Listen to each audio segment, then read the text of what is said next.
सूरजपाल अमू जी, आपने क्या शिकायत दर्ज कराई है और एफआईआर कराने की कोशिश की क्या आपने?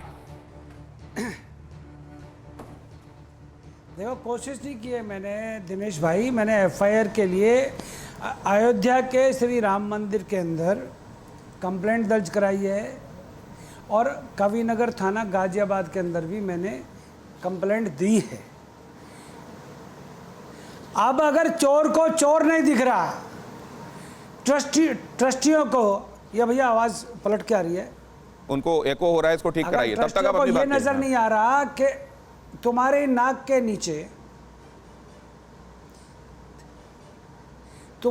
नीचे चोरी हो रही है लाखों रुपए की, और चंदा का पैसा गोबर में मिल रहा है लवकुश के घर से। टुन्नू यादव का 60 कमरे का हॉस्टल तैयार हो गया, और टुन्नू यादव, जिसको राम किशोर या रामशंकर यादव कह रहे हैं, उसके घर के बाहर लिखा हुआ है विश्व हिंदू परिषद। और आज आप ये मानने को तैयार नहीं है कि राम मंदिर के अंदर चोरी हुई है। अरे तुम्हारे घरों से पैसा निकल रहा है, क्या चाहिए तुमको? सबूत चाहिए? ट्रस्टी नहीं तो मुख्यमंत्री जी जांच करो। क्या आप इसमें क्या कर रहे थे पूरे, क्या आप वीएचपी को कटघरे में खड़ा कर रहे हैं? मैं कह रहा हूं, मैं सबको कटघरे में खड़ा कर रहा हूं जो राम मंदिर के नाम की ठेकेदारी लेते थे, जिन्होंने राम मंदिर के नाम पर करोड़ों अरबों खरबों रुपए पैसा इकट्ठा किया। क्या वो चोरी कर रहे हैं? ट्रस्टियों की नाक के नीचे चोरी हो रही है, सीसीटीवी की फुटेज गायब कर दी गई। अगर वो महिपाल सिंह अगर उस बात को ना खोले तो ये बात कैसे पता चलती? और ये कहते हैं चंपत राय 10/12 की खोली में रहते हैं। चंपत राय को तो इस्तीफा देना चाहिए, ट्रस्टियों को तो हटाना चाहिए। मैं मुख्यमंत्री योगी आदित्यनाथ का बहुत सम्मान करता हूं। योगी जी, राम मंदिर करोड़ों अरबों लोगों की आस्थाओं का प्रतीक है, वहां पर चोरी हो रही है, वहां दान का पैसा गोबर के अंदर से निकल रहा है। इससे बड़ा नीच काम कुछ नहीं हो सकता। और आप कह रहे हो जांच हो रही है, किस बात की जांच करोगे? पैसा तुम्हारे घरों से निकल रहा है, रामशिलाएं गायब हो गई है, सोने चांदी के जेवरात गायब हो गए। अरे बेशर्मो, खाओ ना पैसा, खूब खाओ, सरकारों में खाओ, परंतु मंदिर का पैसा तो मत खाओ। तो क्या राम मंदिर का ठीक है, ठीक है, आप कह रहे हैं मैं सबको कटघरे में खड़ा कर रहा हूं। जो भी राम से अपने आप को जुड़ा हुआ बताता है, आप सबको कटघरे में खड़ा कर रहे हैं। तो क्या इस देश की जनता कटघरे में खड़ी हुई है? वो राष्ट्रीय स्वयंसेवक संघ, सुनिएगा दिनेश भाई, चाहे वो राष्ट्रीय स्वयंसेवक संघ का स्वयंसेवक हो, मैं भी राष्ट्रीय स्वयंसेवक संघ का स्वयंसेवक हूं, मैं भी विश्व हिंदू परिषद के बजरंग दल के में त्रिशूल धारण मैंने भी किया है, परंतु क्या इन कामों के लिए? और आज चोर को चोर मानने को तैयार नहीं हो। मैं वही कह रहा हूं चोरी करके ले गया कि आप भी अगर अपने आप को एफिलिएटेड बता रहे हैं सूरजपाल अमू, तो आप तो इसकी शिकायत कर रहे हैं, आपने तो काम नहीं किया।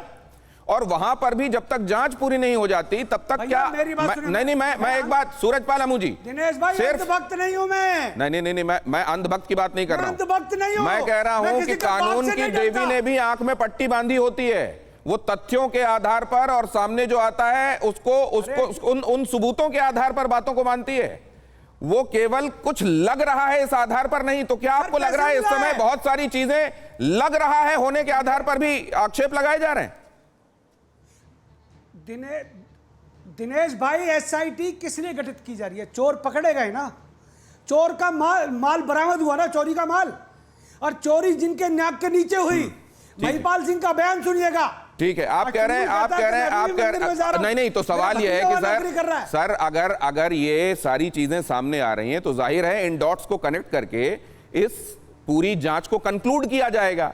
और उससे, क्योंकि यहां तो एक दूसरा पक्ष भी आ रहा था, वो लोग ये कह रहे थे कि किसी जमीन को किसी के पास गिरवी रखकर लिया गया पैसा है, वो उसके घर वाले ये भी कह रहे हैं कई जगहों से ये भी। तो ये तो सब जांच का विषय है ना कि एक्चुअली क्या हुआ था। तो क्या हमको इसका मतलब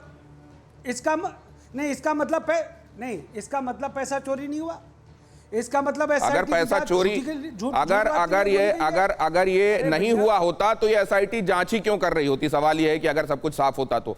लेकिन उस साफ में एक्चुअली क्या हुआ है? मैं आता हूं सूरजपाल अमू जी, एक चीज आपने कही है, मैं योगी आदित्यनाथ की बड़ी इज्जत करता हूं और उनसे मैं आ रहा हूं अमू साहब, आ रहा हूं। आप ही का ये जो आपने भेजा है, ये सूरजपाल अमू ने ही हमको भेजा और ये कहा कि आप इसको दिखाइए कि रामशंकर यादव विश्व हिंदू परिषद अपने घर में ये उन्होंने लिखाया हुआ है। और फिर इस तरह के लोग जो किसी संस्था से खुद को जुड़ा हुआ बताते हैं और उस संस्था का नाम बदनाम करने की कोशिश करते हैं। क्या ऐसे लोगों को भी चिन्हित करके उस संस्था को इंटरनली ऐसी व्यवस्था बनानी चाहिए क्या कि समय समय पर इसको देखकर उनको बाहर करने का काम किया जाए? ये नहीं बोलेंगे, ये नहीं बोलेंगे। नहीं, विजय शंकर तिवारी जी से बात करने दीजिए। एक सेकंड सूरज पाला मुझे, विजय शंकर तिवारी जी ये नहीं बोलेंगे। एक ये विषय चोर कहने में दिक्कत हो रही है, तो इस प्रकार तो देखना पड़ेगा कि विश्व हिंदू परिषद के नाम का दुरुपयोग कौन कर रहा है और इस प्रकार के सारा क्या कर रहा है।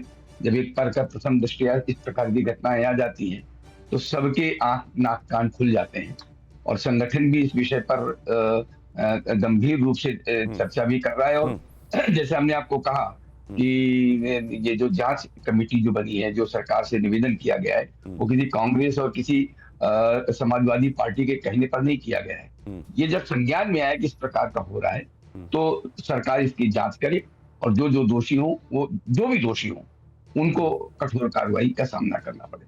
हमारे अच्छा, ऐसा क्यों हुआ विजय शंकर जी? एक बात और बताइए, कमल नयन दास जी को यह क्यों कहना पड़ा कि इंटरनल इंक्वायरी पर हमको कोई भरोसा नहीं है, ये बाहर से ही कोई करे तो हमको लगता है कि सच सामने आ सकता है? ऐसा क्यों कहा? नहीं, इंटरनल क्या होती है? ये सरकार, उत्तर प्रदेश की सरकार जो इतनी प्रभावी रूप से और बड़ी प्रामाणिक रूप से काम कर रही है, नहीं, वो इंटरनल है। उनका इंटरनल नहीं, उनका इंटरनल से मतलब ये था कि अगर ट्रस्ट के भीतर ये सब, ये तब की बात है जो 10 तारीख को उन्होंने बयान दिया था। उन्होंने कहा था कि अंदर अगर कोई जांच होती है तो हमको इस पर भरोसा नहीं है। नहीं दीपक जी, क्या मतलब देखो आप, मैं एक मिनट, मैं बात समझ गया। देखो क्या होता है कि 4 लोगों ने आरोप लगा दिया, आप तुरंत तो किसी को कटघरे नहीं खड़ा करेंगे ना। ये तो देखेंगे ना कि वास्तव में भाई कई बार क्या है, बाहर से विषय पता चलता है, अंदर वालों को पता नहीं चलता क्या हो रहा है क्या नहीं हो रहा है, क्योंकि वो उसमें बैठते नहीं है। बाहर कहीं ना कहीं बाहर से तो होगा तब पता चलेगा। तो एक बार अंदर पता तो करना पड़ेगा, जांचना तो पड़ेगा कि यहाँ पर क्या हो रहा है। तो विजय जी एक बात और बताइए, ये बृजभूषण शरण सिंह किसके बारे में कह रहे हैं कि बहुत ताकतवर है, उनके खिलाफ में नहीं कह सकता, वक्त आने दीजिए अभी। ये तो बृजभूषण शरण जी बताएंगे, मुझे तो उस विषय में ध्यान नहीं आ रहा कौन ताकतवर है। कम से कम देखिए, विनय कटियार इस बारे में कह रहे हैं कि अंदर से चीजें खराब हैं। नहीं, मैं दूसरी बात कह रहा हूं, दिनेश बोल रहा हूं सर, अंदर से चीजें खराब हैं। विनय कटियार जी एक बात कह रहे हैं, बृजभूषण शरण सिंह इशारा कर रहे हैं कि बहुत बड़ी गड़बड़ हुई है। अभी संतोष दुबे जी को जो गोली खा चुके हैं, जिनके प्राणों की किसी तरीके से रक्षा हुई है, ढांचा ही उनके ऊपर गिर गया था, 17 हड्डियां टूट गई थी, वो ये बात कह रहे हैं, कहते हैं मुझको अपने प्राणों की परवाह नहीं, मैं सच कहूंगा। तो सर ये सारे लोग किसी तरफ इशारा तो कर रहे हैं। नहीं, ये तो इन्हीं को पता होगा, कम से कम चंपत जी उसमें नहीं, ये पक्की बात है।